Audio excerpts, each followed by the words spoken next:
Gentlemen, Antonio here. Today we're going to talk about jeans, how to find the perfect pair of jeans for you.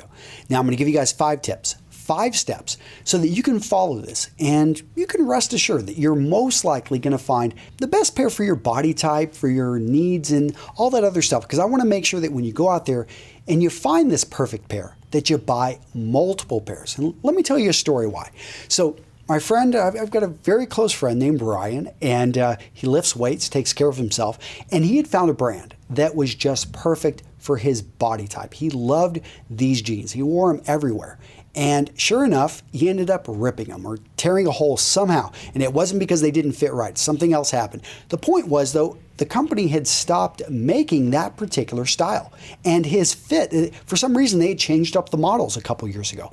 So all of a sudden, his perfect pair of jeans were gone. And he was like, he didn't want to go through the headache of trying on, all these various types of jeans. So he went to eBay, ended up finding multiple pairs. He bought them all, double the price what he originally paid for those jeans when he bought them years ago. But he was happy. He was happy because when you've got the perfect pair of jeans, it just makes life better. When you need something to throw on, whether it's casual, whether you're going to throw it with a blazer, it seems like that perfect pair is going to suit you. So, gotta get the fit right. Let me just say, if you're hard to fit, gentlemen, you're really big, you're a round guy, you're a muscular guy, it's gonna be harder to find the right brand for you. There are some out there. However, and I'd love to hear from you guys down in the comments what maybe brands, particularly for your hard to fit guys, that you recommend. You've got to try a wide variety. I know many of you guys have your fallback brand that you've stuck with for the last 15 to 20 years. But the issue is your body has changed over time. You should be going out there and trying a number of brands. A company like Mott And Bow makes it pretty simple when you can try them on pretty much for free. But if you don't want to do that, go to a department store. Go in there and grab 5 different brands, all the same size, because this is what you're going to find, that the way they actually make the fit in the hips and in the waist area, the rise, all of that is going to adjust. That is the most important area. Once you've got the fit there, then it's going to be very easy. Let's say that maybe it's a little bit too long. No problem taking it to a tailor, get it actually hemmed a bit, shortened. One thing you don't want to do, don't leave it too long. I always hate it when you know what I'm talking about. When you see a guy and he's basically dragging some cord because he's basically worn a hole in the back of his jeans. So don't do that. Don't be that guy. Okay, so we've talked about getting the right fit. I'm also going to link you guys over to a chart, over to an infographic where you can actually see how your jeans should fit. Okay, so point number 2 is to select the right type of cut for your body type. So guys, let me pull up the chart. I've got 5 different body types, 5 of the most common cuts of jeans. You're going to see some other ones out there. Okay, so let me know in the comments down below where you fit in. Would love to hear from you guys. And let's go on to point number 3, which is the material. So you're going to hear a lot of terms out there. One of them is selvage. You're also going to hear raw. You're going to hear information about weights. So really quick, selvage it actually comes from a particular type of loom. Usually the best you're going to see is coming out of Japan. Long story behind it, but basically they were smart. They came over here in the 1950s and 60s, bought a lot of our looms, took them over there, and so some of the best is coming out of there. There are still some looms that can make selvage here in the United States, but you also see great fabrics coming out of countries like Turkey as well. So raw. That basically, same material as a lot of other jeans. It simply means they haven't washed it. It's never gone through a water process and therefore is going to have usually a very dark indigo dye to it.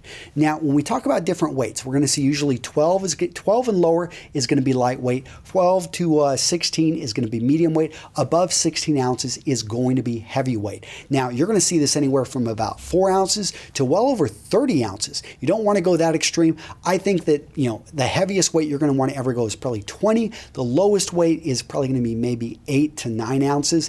Now, the big difference with weight, besides obviously breathability, basically, what do you want the drape to look like? How do you want it to wear and tear? There are entire forums that are dedicated to this stuff. All right, let's get to point number 4, which is going to be style. So let's talk about the style of the build. So the leg opening, starting at the bottom, you're going to see, going back to the 60s and 70s, the bell bottom opens, but more common nowadays is the boot cut, obviously made to accommodate boots. Then we're going to start to see it taper in a bit. It really comes down to, are we talking skinny jeans? Are we talking loose fit jeans? Are we talking straight cut jeans?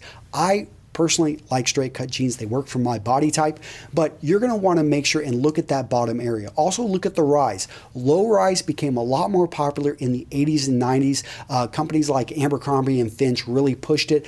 I don't think it's right for most men, especially if you're over the age of, you're 30 or above. Low rise is probably not going to be for you. Or maybe if you've got washboard abs and you look really great, then maybe. But if you've got a bit of a stomach, low rise is probably not going to suit you. Let me know. Maybe you disagree. Let me know in the comments. You're going to also see some industry specific type of jeans. Carpenter jeans. Let the carpenters have them, but guys, I don't recommend them for most guys. We're also, talk about the different types of washes. So I'm going to get into this more in the article, which supports this entire video over at Real Men Real Style. But understand that the wash, there are hundreds, if not thousands of different types of washes out there. And let's get to point number 5, which is versatility. I made that quick transition because I want to talk about what are going to be the most versatile jeans in your wardrobe, especially if you're only going to own a few pairs of the perfect styles. I like to go with a dark blue wash. I find it's incredibly versatile, going to work with the most number of outfits in your wardrobe. You can dress them up, you can dress them down. Once you start to bring in stone washes or lighter colors, all of a sudden they're going to be much more casual. You're not going to be able to dress them up as much. Black jeans, so. I find that they're a little bit, it's a very stark color, harder to match. Gray actually works with a wide range, and I'm even seeing khaki jeans out there. Those actually are pretty versatile in terms of a fitting into your wardrobe. Now, getting back to the main point. Number 1, I had it there for a reason. Focus on fit. Tons of extra material. I would love to hear from you guys in the comments what you think about the perfect pair of jeans, and I'll see you in the next video.